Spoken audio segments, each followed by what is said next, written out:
Could Samson have lived a much better life and still fulfill God's purpose for him? How can we live much better lives? Let's begin in Judges 16. What happened with Samson and a prostitute in Gaza?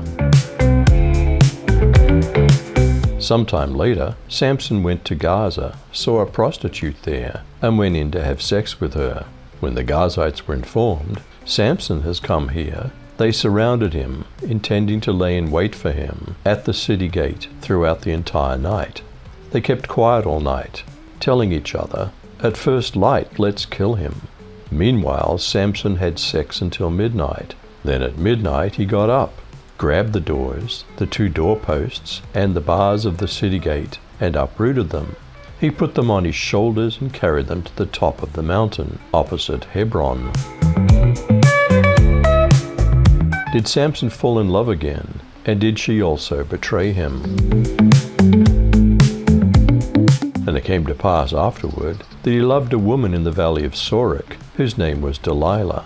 And the lords of the Philistines came up to her, and said to her, "Entice him, and see wherein his great strength lies, and by what means we may prevail against him, that we may bind him to afflict him, and will give you, every one of us, 1,100 pieces of silver." And Delilah said to Samson, "Tell me, I pray you, wherein your great strength lies, and wherein you might be bound to afflict you."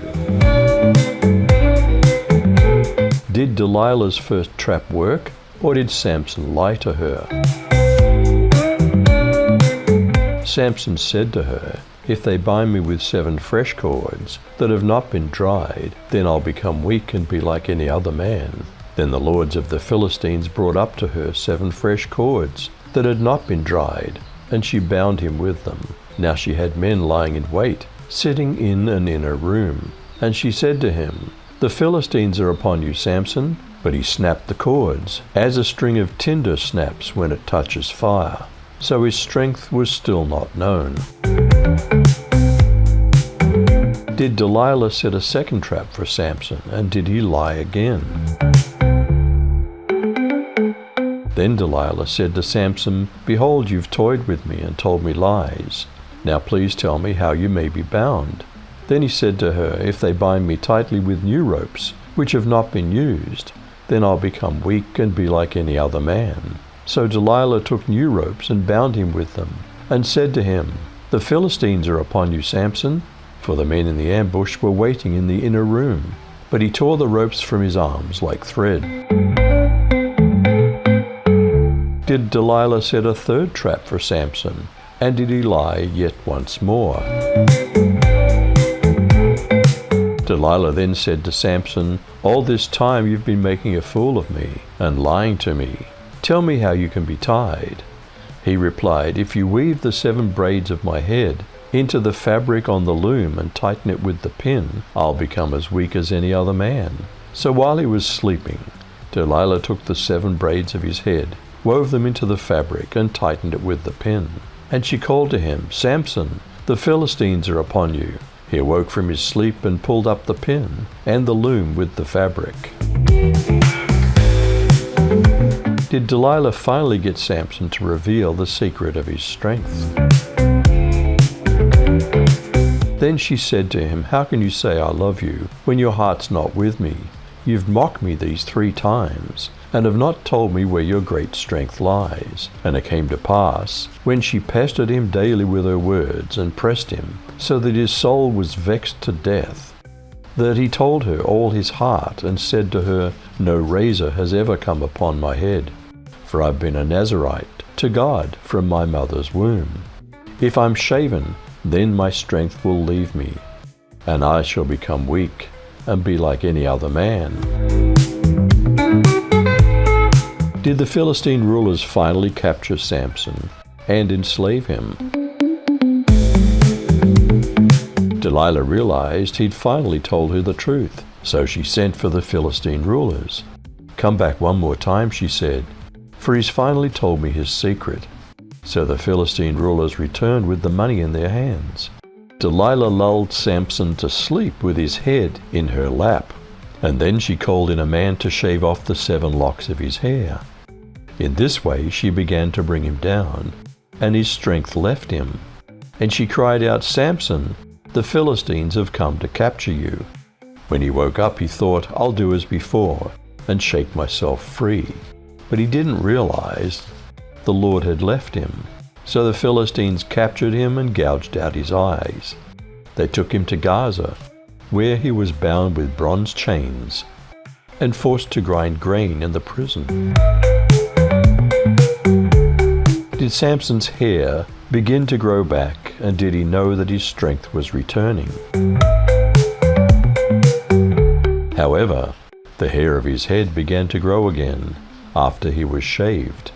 The lords of the Philistines gathered together to offer a great sacrifice to Dagon their god, and to rejoice, for they said, "Our God has delivered Samson, our enemy, into our hand." When the people saw him, they praised their God, for they said, "Our God has delivered our enemy and the destroyer of our country, who has slain many of us, into our hand." When their hearts were merry, they said, "Call for Samson that he may entertain us." They called for Samson out of the prison, and he performed before them.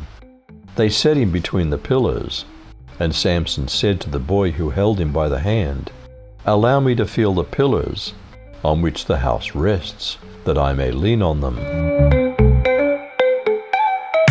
Did this very faulty man finally do something that would save his nation at his death? Could his life have been very different? Now the temple was filled with men and women.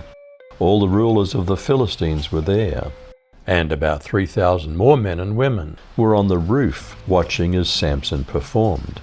Then Samson called out to the Lord, "Lord God, please remember me. Make me strong just this once more, God, so I can have revenge on the Philistines. Just one act of revenge for my 2 eyes." Samson grabbed the 2 central pillars that held up the temple. He leaned against one with his right hand and the other with his left.